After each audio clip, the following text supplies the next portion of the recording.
Fantasy gaming league क्या है, house it performing in India, ये MPL, ड्रीम 11, हाउस इट जैसे ऐप्स का रेवेन्यू मॉडल क्या है, क्या मुझे भी इसमें इन्वेस्ट करना चाहिए, फैंटेसी स्पोर्ट्स इंडस्ट्री का इंडिया में फ्यूचर क्या है।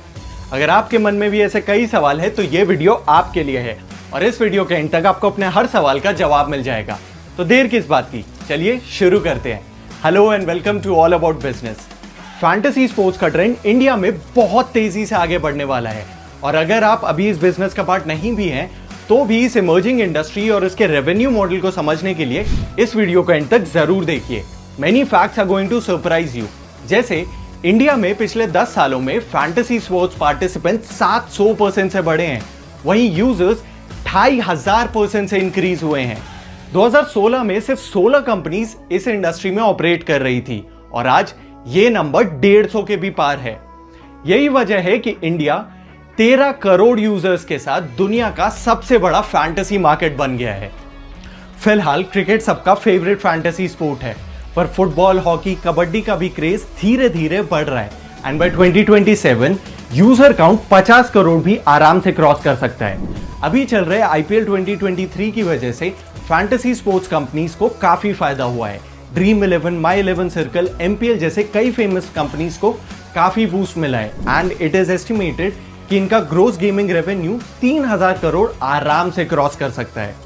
इस इंडस्ट्री के ग्रोथ का एक मेन रीजन है the young population of India which has easy access to internet and smartphones even in the most far flung areas. इन ऐप्स के यूजर का एक major chunk tier 2 and tier 3 cities से आता है। साथ ही इंडिया में स्पोर्ट्स को लेकर जो पैशन और क्रेज है उसकी वजह से ये फैंटेसी स्पोर्ट्स का ट्रेंड काफी तेजी से बढ़ रहा है। Interestingly, it is also attracting a lot of foreign investments in India. In 2022, we got 15,000 crore rupees through FDI and it is expected to touch 25,000 crores by 2027.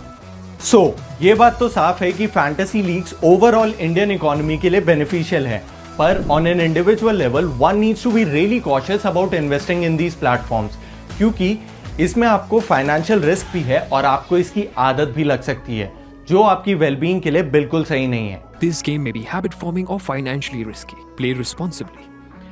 In apps का revenue model कुछ ऐसा होता है कि ये companies आपको ads and promotion के जरिए रोजाना लाखों करोड़ों जीतने का दावा रखती हैं। ये अमाउंट जीतने के लिए आपको अपनी प्लेयर्स चुनकर एक टीम बनानी होती है और अगर आपके चुने हुए प्लेयर्स रियल लाइफ में अच्छा परफॉर्म करते हैं तो आपको कुछ पॉइंट्स मिलते हैं। जिसके पॉइंट सबसे ज्यादा होते हैं वो ये प्राइस पूल का विनिंग अमाउंट जीत जाता है। ये प्राइस पूल आपके ही लगाए हुए उन पैसों से बनता है जिससे आप प्लेयर्स खरीदकर अपनी टीम बनाते हैं। इस प्राइस पूल का 40% हिस्सा फैंटेसी गेमिंग प्लेटफॉर्म रखता है and rest is divided among the winners. So as you can see, पैसा लगाना कंपलसरी है पर जीतना बहुत मुश्किल, क्योंकि आप एक साथ लाखों करोड़ों लोगों के साथ कंपीट कर रहे होते हैं। ये गेम बेट जैसा ही है, पर सुप्रीम कोर्ट ने इसे एक स्किल बेस्ड गेम डिक्लेयर कर दिया है, इसीलिए ये अब इंडिया में लीगल है।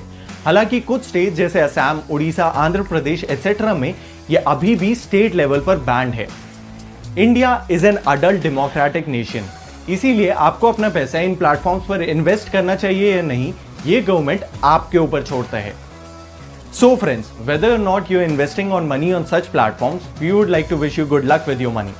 If you like our videos, do support us by hitting the like and subscribe button.